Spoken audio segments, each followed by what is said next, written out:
Hello, everyone. Marie Burns here. I'd like to touch on how to avoid three of I think, the most common estate planning mistakes that I often see. We humans have an understandable tendency to take action on things that are important to us in the moment. Until we have something happen in our lives that reminds us that, oh yeah, our risk of mortality is 100%, we often leave the when I'm gone wishes on the back burner, which is why 60% of Americans still die without estate planning documents in place. I host a class called Get Your Financial House in Order. It's a 3-week series at my church to help our attendees participate in a group discussion with an estate planning attorney, a CPA, and a certified financial planner. That's me. And I always start each 3-week series with the same question, and that is, what brought you here today? Well, the answers are quite varied. I recently watched 3 of my closest friends unexpectedly become widows. Or I just lost my 2 sisters. Or my parent passed away and it was a mess. Or my spouse's health is failing and I'm getting worried.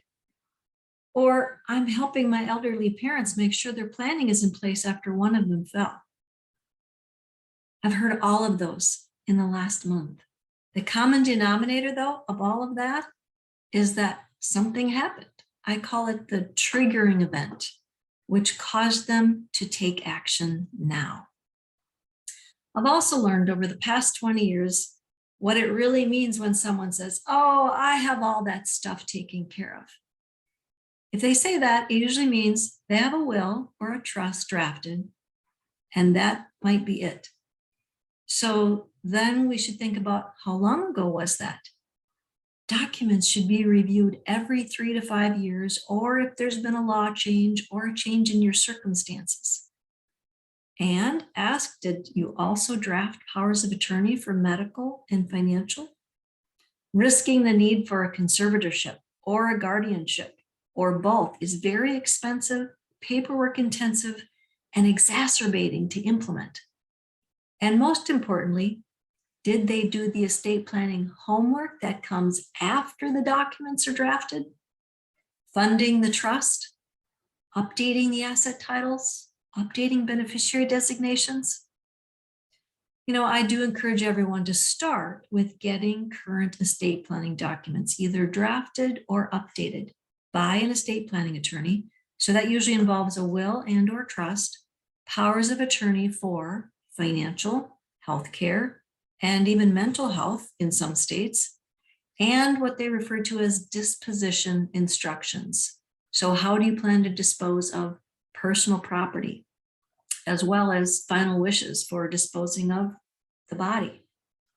Then, once the documents are updated, I implore you to be aware of 3 commonly overlooked mistakes.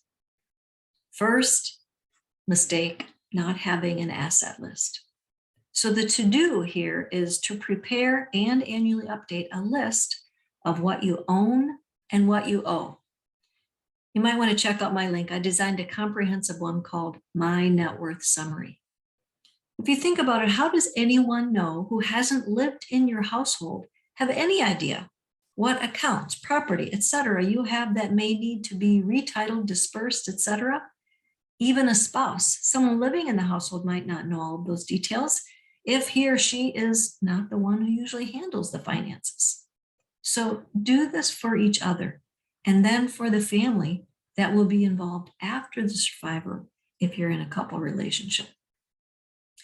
I've worked with a lot of estate planning attorneys over the years, and they have seen too many families not be able to find the will, have no idea of what accounts, whether it's bank, IRAs, investments, need to be contacted, and disagreements about cremation versus burial, final wishes, because nothing is in writing. One successor trustee I heard recently spent hours driving to banks based on old statements that were found in the filing cabinet, only to get to the bank to find out those were closed years earlier.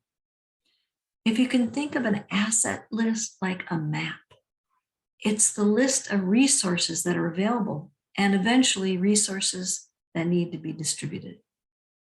Second common mistake, not having a personal property disposition list. So the to-do here is to handwrite or type a list of any personal items and the names of the people you want to receive them, and then sign and date at the bottom. It seems like most sad family feud stories seem to be around the distribution of sentimental items, not necessarily monetarily valuable items. But when no wishes are in writing, family is left to argue over selling, donating, trashing, splitting the stuff. And too often the end result is hard feelings, and even I've seen not speaking to each other. You can update this list and replace the old one anytime, keeping it all within your will and trust records.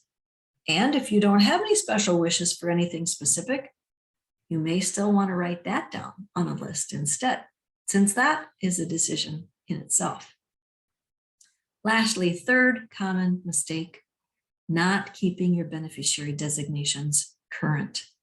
The to-do here is to review your current beneficiary designations to confirm that they do reflect your wishes. Please don't guess on this one. If you don't have a record or are able to see the designation on a statement or online, please call the custodian of the account and confirm the current designation. We often set up our beneficiary designations long ago, so life may have changed. Then you may need to update your designations accordingly.